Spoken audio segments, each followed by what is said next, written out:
ഓം ശ്രീ ഗുരുഭ്യോ നമ. 2005 അമ്മ സ്പെയിനിൽ ഭജനയ്ക്കുള്ള ഒരുക്കങ്ങൾ വേദിയിൽ നടക്കുന്നു. ഒരു 7 വയസ്സുകാരി വേദിയിലേക്ക് അമ്മയ്ക്കരികിലേക്ക് ചെന്നു. അമ്മ ഹാർമോണിയം വായിക്കുന്ന സ്വാമിയോട് എന്തോ സംസാരിച്ചു കൊണ്ടിരിക്കുകയാണ്. പെൺകുട്ടി അത് തടസ്സപ്പെടുത്താതെ അമ്മയെ നോക്കിക്കൊണ്ടു നിന്നു. ഏറെ നേരം കഴിഞ്ഞു. അവൾ അമ്മയുടെ മടിയിൽ മടക്കി പിടിച്ച് ഒരു കടലാസ് വച്ചിട്ട് ഇറങ്ങിപ്പോന്നു. അമ്മ ആ കടലാസ് എടുത്ത് നിവർത്തി. കുട്ടിയുടെ കൈവശത്തിൽ സ്പാനിഷ് ഭാഷയിൽ എന്തോ എഴുതിയിരിക്കുന്നു. അമ്മ അത് ചുറ്റിനും ഇരിക്കുന്ന മക്കളെ കാണിച്ചിട്ട് എന്താണ് എഴുതിയിരിക്കുന്നത് എന്ന് തിരക്കി.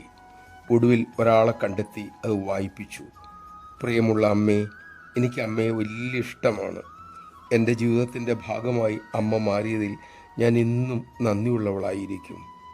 അമ്മയുടെ മോൾ. അമ്മ ഹൃദയം നിറഞ്ഞ പുഞ്ചിരിയോടെ ആ കത്തിൽ ഉമ്മുവച്ചു.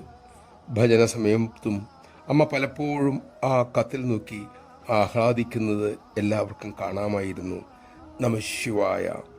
ആ മിടുക്കി കുട്ടിയുടെ ഹൃദയഭാഷ നമുക്കും ഏറ്റുപറയാം. എൻ്റെ ജീവിതത്തിൻ്റെ സർവസ്വമായി അമ്മ തീർന്നതിൽ ഞാൻ നന്ദിയുള്ളവളായിരിക്കും. നമ്മുടെ ജീവിതത്തിൻ്റെ സർവസ്വമായി അമ്മ മാറട്ടെ. അതിനായി ആ കരുണാമയി നമ്മിൽ കൃപ ചൊരിയട്ടെ.